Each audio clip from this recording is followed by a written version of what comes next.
अन्नदाता, पग पग पर है संग तुम्हारे अन्नदाता।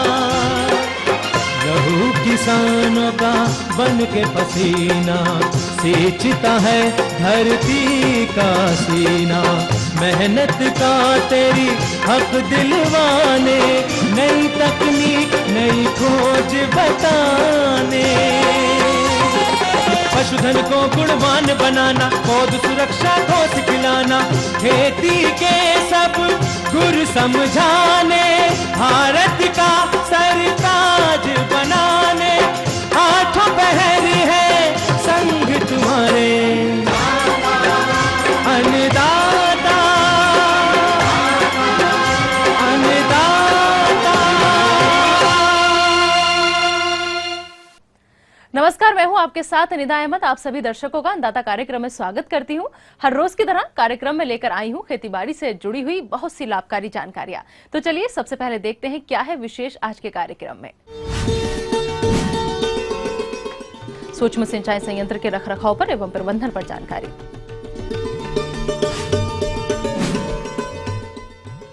बटेर की स्वस्थ चूजों के लिए हैचिंग तकनीक पर जानकारी।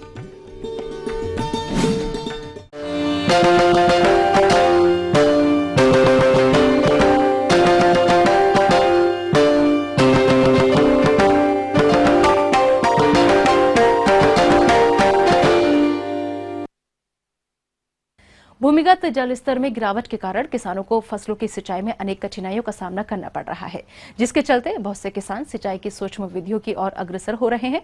तो जिन किसान भाइयों ने सूक्ष्म सिंचाई संयंत्र को लगा रखा है, तो वो इनकी सही कार्यविधि के लिए कौन कौन से प्रबंधन करें, आइए जानते हैं जिला मधुबनी के एक विषय विशेषज्ञ विजय कुमार लाभ से। और फव्वारा सिंचाई के बारे में बात करता हूँ। किसान भाइयों के लिए प्रमाणित हो चुका है कि टपका सिंचाई और फव्वारा सिंचाई बहुत ही लाभान्वित है और करीब करीब हर फसलों पे ये दोनों सिंचाई की पद्धतियाँ लागू की जा चुकी हैं और किसान भाई काफ़ी फ़ायदा ले चुके हैं।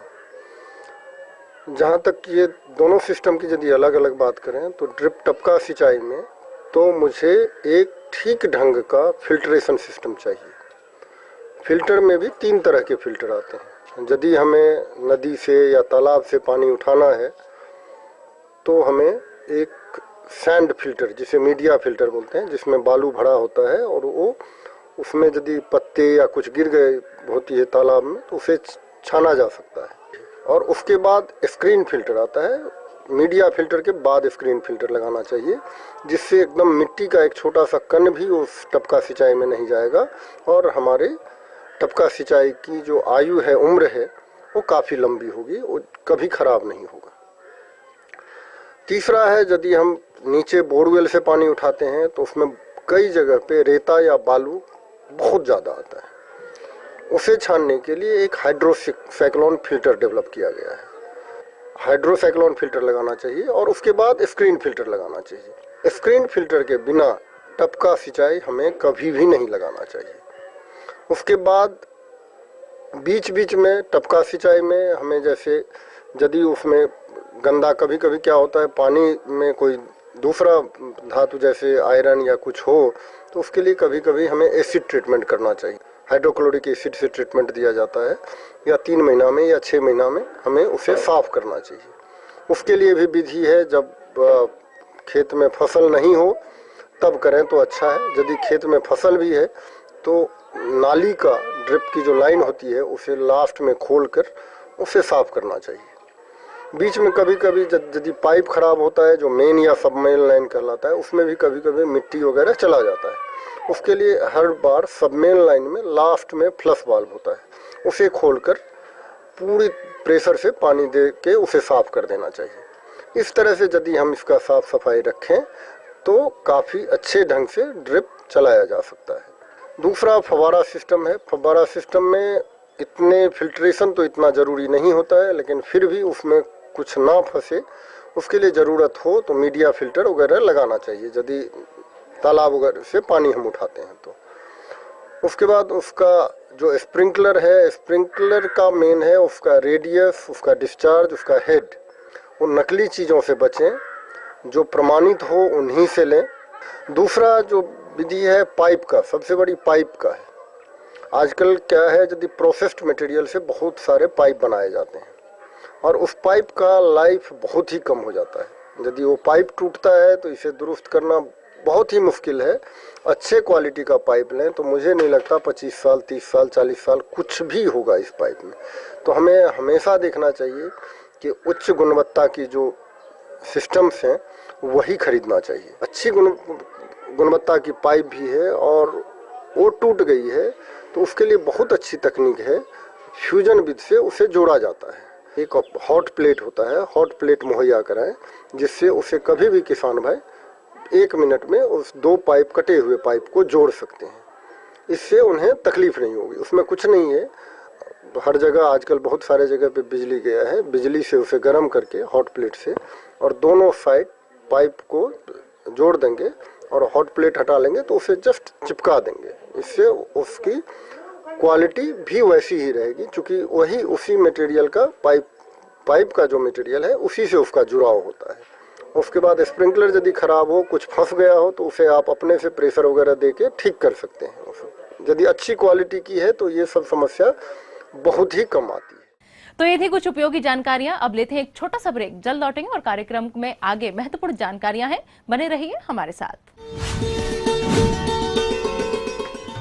बटेर की स्वस्थ चूजों के लिए हैचिंग तकनीक पर जानकारी।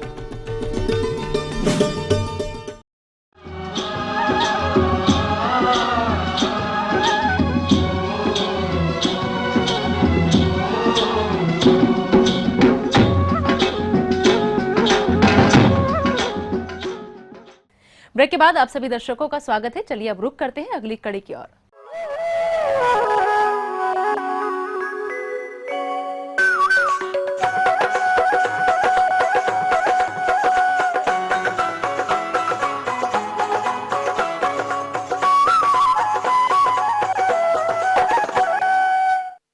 हमारे राज्य के बहुत से किसान बटेर पालन से अच्छा लाभ ले रहे हैं, लेकिन इन्हीं में से जिला ग्वालियर के सफल किसान संदीप उपाध्याय हैं, जो कि बटेर के चूजे तैयार करके अच्छा लाभ कमा रहे हैं। तो ये बटेर के अंडों से स्वस्थ चूजे किस तरह तैयार करते हैं और उनसे कितना मुनाफा कमाते हैं, आइए जानते हैं खुद उन्हीं से। मैं यहाँ पे ग्वालियर में केपी फार्म नाम से जापानीज क्वेल, जिसको कि हिंदी में बटेर कहते हैं, उसका हम लोग यहाँ पे प्रजनन कर रहे हैं। और सबसे पहले मैं इसे IVRI Indian veterinary research institute से लाया था, जिसमें करीबन 800 मैं बड़ी पेरेंट लेकर आया था। और पेरेंट लाने का उद्देश्य ये था कि अपने इस क्षेत्र में कहीं पर भी इस तरीके का जो पोल्ट्री में कहीं पर भी प्रोडक्शन नहीं हो रहा है, तो हमने सोचा यहाँ पर अपना जो 800 करीबन हम पेरेंट लाए थे उससे अपना पूरा प्रोजेक्ट डाल के इसको बढ़ा सकते हैं।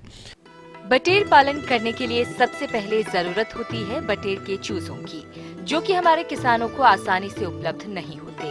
इसी समस्या को ध्यान में रखते हुए हमारे एक प्रगतिशील कृषक ने बटेर के अंडों से चूजे निकालने के लिए हैचिंग मशीन लगा रखी है। तो ये हैचिंग मशीन क्या है तथा इसमें अंडों से चूजे कैसे निकालें, आइए जानते हैं। तो यहाँ पे सबसे पहले 800 पेरेंट लाए, फिर उन्होंने जो अंडा दिया उसको हमने अपनी हैचरी में लगाया। हैचरी लगाने के बाद उससे और प्रोडक्शन हुआ हमारा, और हमने वो पिछले साल चूजे बेचे काफ़ी, जिससे हमने काफ़ी उसको मतलब प्रॉफिट कमाया उसमें से, और पैदावार भी बढ़ाई। मार्केट भी पता चला कि कितना हम लोग पैदा करें इसको, कितना अपन सेल कर सकते हैं आसानी से। तो पिछली बार के अनुभव से ये पता लगा कि जो इनका सीज़न होता है, सीज़न पर जिस समय इन सबकी या पोल्ट्री की डिमांड ज़्यादा रहती है, उस समय अपन करीबन इसको जितना मतलब 1 लाख 2 लाख जितना प्रोडक्शन करें उतना आप अपने सीज़न में बेच सकते हैं। तो इस बार हमने इसको बढ़ा के करीबन 800 पेरेंट्स से करीबन हमने खुद की 2000 एक पेरेंट तैयार किए हैं। 2000 पेरेंट से हम पर डे करीबन 1200 से 1400 के बीच अंडा लेते हैं, और जिसका वीकली हम लोग अपनी हैचरी में इसको लगाते हैं अंडे को।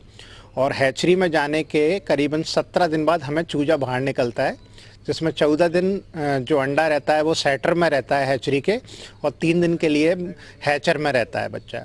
किसान भाइयों, यदि आपने बटेर पालन व्यवसाय को अपना रखा है तो उससे कम समय में अधिक लाभ लेने के लिए बटेरों के आवास प्रबंधन पर तो ध्यान देना ही है। साथ ही साथ बटेरों को संतुलित मात्रा में आहार भी खिलाना होगा। तो कैसे करें बटेरों का आहार व आवास प्रबंधन, आइए जानते हैं।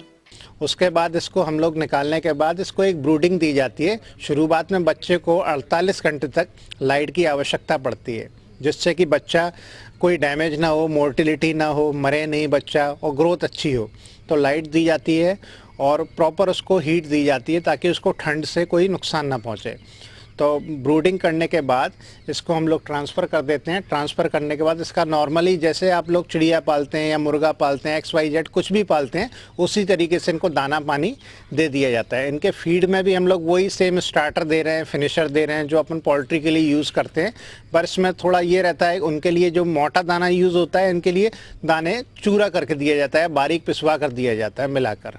तो दोनों में कोई ज़्यादा खास अंतर नहीं है। खाने में इसको हम मक्का देते हैं, स्टार्टर देते हैं, और सोयाबीन की खली देते हैं, और कई सारी जो दवाइयाँ पोल्ट्री में यूज़ होती हैं, लीवर टॉनिक से लेके और आपका बी कॉम्प्लेक्स वगैरह, एंटीबायोटिक जो बच्चों को दिया जाता है, यही नॉर्मली सभी चीज़ वही देते हैं। और मेन बात है साफ़ सफाई का ख्याल रखते हैं, जिससे कि बच्चा ग्रोथ अच्छी कर सके, कोई बीमारी न फैले फार्म में। कृषक बंधुओं, आप बटेर पालन व्यवसाय को अपनाकर किस तरह से अधिक आय प्राप्त करें, इसकी समस्त जानकारी के लिए हमने आपकी मुलाकात करवाई है खुद बटेर पालन कर अधिक लाभ प्राप्त कर रहे प्रगतिशील किसान से। पर इसका सबसे बड़ा बेनिफिट और एडवांटेज ये है कि इससे आप बहुत कम स्पेस में पाल सकते हैं। क्योंकि जैसे मुर्गे के लिए आपको करीबन 2000 स्क्वायर फुट में 2-1000 मुर्गा आप डाल सकते हैं, लेकिन इस 2000 स्क्वायर फुट में 10-1000 अपनी ये जैपनीज़ क्वेल या बटेर डाल सकते हैं। तो इसका सबसे बड़ा एडवांटेज यही है कि कम जगह में इसका ज़्यादा प्रोडक्शन लेके अपन ज़्यादा बेनिफिट कमा सकते हैं। वैसे ये इतनी हार्ड बट रहती है कि इसको बीमारी फैलती ही नहीं है, इसमें मोर्टिलिटी ही नहीं होती। दूसरी बात सबसे बड़ी, इसमें कोई वैक्सीनेशन नहीं होता। जैसे मुर्गे में अपने को 3-4 बार वैक्सीन करना रहता है, इसमें आपको कोई वैक्सीन की पहले दिन से लेके जब तक ये बर्ड मैच्योर हो जाती है तब तक कोई भी वैक्सीन की आवश्यकता इसको नहीं है। बस आप प्रॉपर इसकी देखरेख करें। और सबसे बड़ी बात है, मार्केट में भी इसको लोग काफ़ी पसंद कर रहे हैं। और धीमे धीमे क्या है कि जो मार्केट था या पोल्ट्री का मार्केट था वो एक ही चीज़ पे सेट था, पर किसान आज की डेट में कई सारी वैरायटियाँ पे काम करके अपना प्रॉफिट और मुनाफा कमा सकते हैं।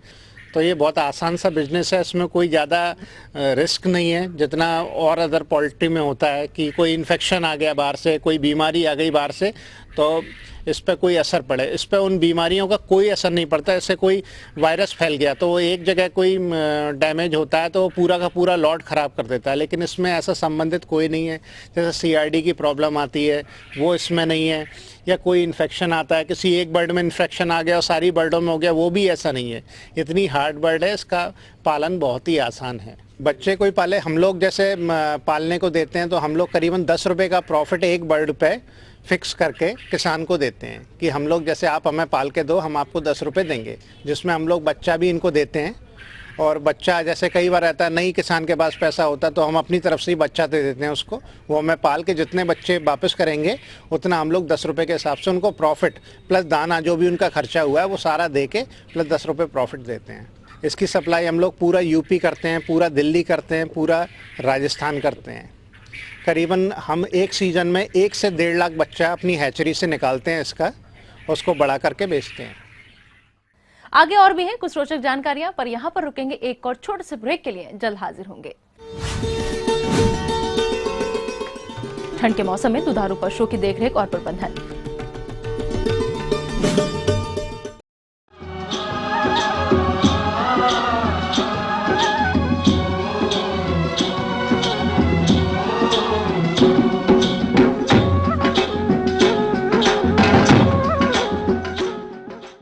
ब्रेक के बाद एक बार फिर से आप सभी दर्शकों का अन्नदाता कार्यक्रम में स्वागत है। बढ़ते हैं अगली प्रस्तुति की ओर।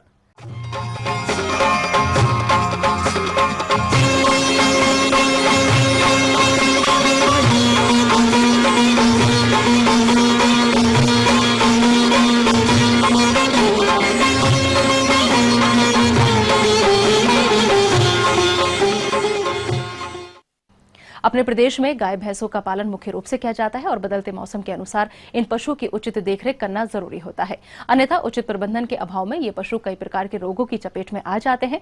तो किसान भाइयों, इन दुधारू पशुओं की देखभाल किस प्रकार से करें, जिस पर अपने सुझाव दे रहे हैं जिला कटिहार के पशु विशेषज्ञ डॉक्टर प्रेमचंद सिंह।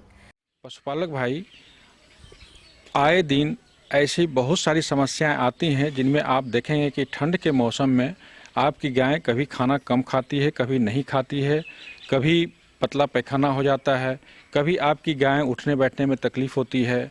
इस तरह की तमाम समस्याएं आप किसान बंधुओं को होता होगा। किसान बंधु, हम आपको इसके बारे में आगाह करेंगे कि जब कभी भी आपके आसपास या जहां रहते हैं वहां पर वातावरण में परिवर्तन होता हो, यानी कि वातावरण के तापक्रम में परिवर्तन होता हो, ऐसी परिस्थिति में आप देखेंगे कि आपकी गाय खाना नहीं खाएगी, गाय सुस्त रहेगी, उठने बैठने में तकलीफ होगी और दूध उत्पादन घट जाएगा। अतः किसान बंधु, ऐसी परिस्थिति में आप इसे नज़रअंदाज नहीं करेंगे और नज़दीक के पशु चिकित्सक से सलाह लेकर के उचित इलाज करवाएंगे और आप ऐसी परेशानियों से बच सकते हैं। पशुओं में ये सभी समस्याएं ठंड लगने के कारण होती हैं। तो पशुओं को ठंड के दुष्प्रभाव से बचाने के लिए कौन-कौन से जरूरी प्रबंधनों को आप अपनाएं, आइए जानते हैं। आप अधिकतर ठंड के मौसम में गायों को समय से आप बाहर निकालें, जैसे सुबह धूप निकल जाए या फिर तापक्रम कुछ बढ़ जाए तो फिर आप अपने गायों को अपने खटाल से जहां रखते हो वहां से बाहर करें। पशुशाला की नियमित साफ सफाई नहीं करने पर पशुओं के गोबर और मूत्र के कारण गंदगी फैल जाती है, जिसमें कई हानिकारक फफूंद और जीवाणु पनपने लगते हैं, जिनके संपर्क में आने पर पशु घातक रोगों की चपेट में आ जाते हैं। इसलिए पशुशाला की नियमित साफ सफाई कर चूना या राख का भुरकाव करना चाहिए, जिससे पशुशाला में नमी कम रहेगी। साथ ही सप्ताह में एक बार लाल दवा से पशुशाला की सफाई करें। अपने गायों को जहां रखते हैं वहीं पर खाना दें, साफ सुथरा जगह पर खाना दें, जिससे कि आपके गायों में समय रहते खाना खाने की आदत बनी रहे। पशुओं का संतुलित आहार प्रबंधन। ठंड के मौसम में पशुओं के संतुलित आहार का समुचित प्रबंधन करना चाहिए, क्योंकि पशुओं को संतुलित आहार नहीं मिलने पर पशु कमजोर हो जाते हैं और उन्हें ठंड लगने की संभावना बढ़ जाती है। इसलिए दुधारू पशुओं को प्रोटीन युक्त संतुलित आहार देना चाहिए, जिसको आप अपने स्तर पर बनाकर पशुओं को खिला सकते हैं। इसके लिए मुख्य अवयव इस प्रकार से हैं।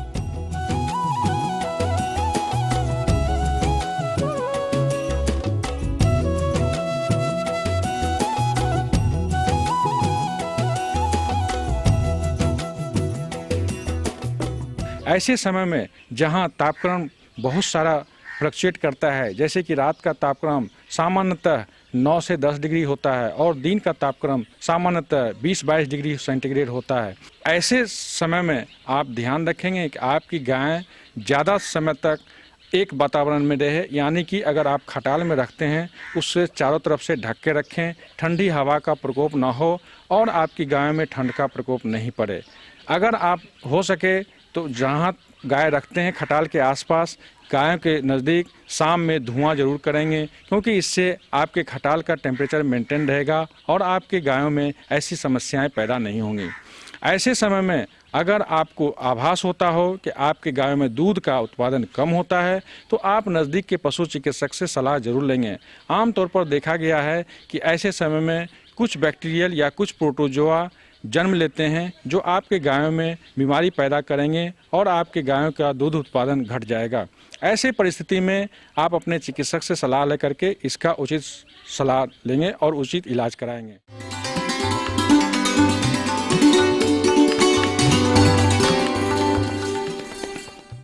अन्नदाता हेल्पलाइन निशुल्क फोन संपर्क सेवा के माध्यम से आपके द्वारा पूछी गई समस्याओं में से एक या दो महत्वपूर्ण समस्याओं को हम अपने कार्यक्रम में शामिल करते हैं। इसी के तहत आज की चयनित समस्या और उसका जवाब इस प्रकार है। अन्नदाता निशुल्क फोन संपर्क सेवा के माध्यम से पूछे गए प्रश्नों में से आज हमने जिस प्रश्न को कार्यक्रम में शामिल किया है उससे पूछा है जिला मुंगेर के कृषक रवीश चौधरी ने। यह अरंडी की फसल में लगने वाले कीट व रोगों के नियंत्रण पर जानकारी चाहते हैं। तो रवीश चौधरी जी, आपकी जानकारी हेतु प्रस्तुत है कार्यक्रम का अंश। किसान भाइयों, अंडी की खेती हमारे प्रदेश में शुद्ध या मिश्रित रूप में की जाती है, परंतु इसके उत्पादन में कुछ रोग व कीड़ों की समस्या आती है, जिनका समय से प्रबंधन करना जरूरी होता है। जहाँ तक रोग के संबंध में बात है तो इसमें रोगों में से मुख्य रोग लगता है पत्ती का धब्बा व झुलसा रोग, जिसके कारण से पत्तियों में छोटे छोटे काले या कत्थई रंग के धब्बे बनते हैं। यदि हम प्रबंधन करना चाहते हैं तो रोग दिखते ही 2 से 2.5 ग्राम मात्रा मैंकोजेब की 1 लीटर पानी में घोल बनाकर छिड़काव करना चाहिए। जहाँ तक कीट के संबंध में है तो कीट में बिहार हेयर कैटरपिलर, जिसको बालदार या रोएदार सूड़ी भी कहते हैं, इस सूड़ी के द्वारा पत्तियां पूरी खा ली जाती हैं या पत्तियों में कहिए तनों में डंठल केवल दिखाई देता है, जिससे पूरक पौधा या फसल नष्ट हो जाती है।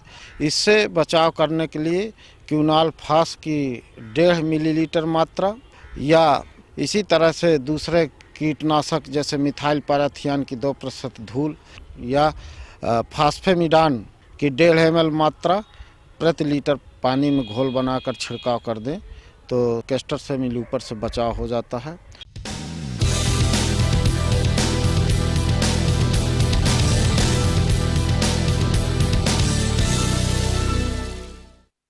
राज्य की विभिन्न मंडियों में कृषि उत्पादों के चढ़ते उतरते बाजार भाव की संक्षिप्त जानकारी इस प्रकार है।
अब आइए देखते हैं कल दिखाए जाने वाले कार्यक्रम की मुख्य झलकियां।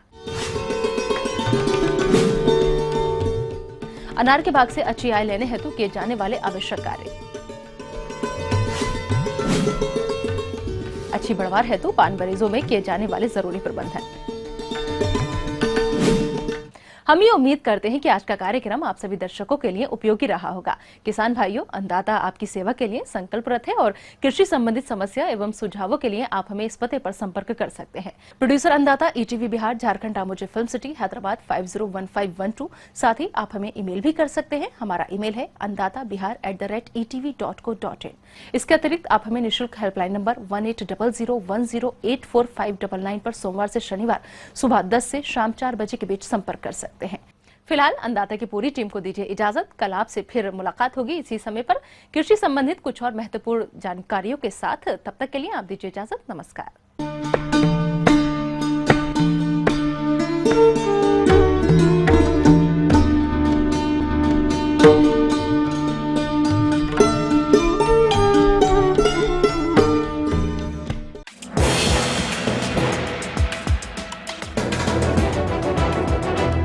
आप देख रहे हैं ETV न्यूज बिहार झारखंड, खबर ही जीवन है।